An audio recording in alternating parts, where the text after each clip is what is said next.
Bueno, eso é política ficción e a min non me gusta falar deso. O luns temos unha xuntanza en Madrid, Xunta Directiva Nacional, na que presumiblemente se convocará o Congreso Nacional do Partido para mediados do mes de xullo, onde se decidirá un novo presidente ou presidenta e un novo equipo que rixa o destino da formación ata as próximas eleccións xerais como mínimo. Sabemos que quen sexa elegido presidente do partido é a consideración automática de candidato á presidencia da nación.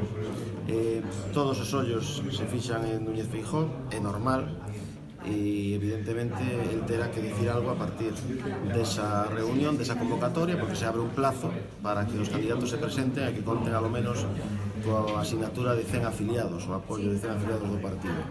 O certo é que é o único presidente de comunidade autónoma que goberna con maioría absoluta en España, das 17 comunidades autónomas, que o fai por terceira vez consecutiva e que provén dunha comunidade autónoma, Galicia, que é a que ten o maior número de militantes no Partido Popular de España, superando os 100.000.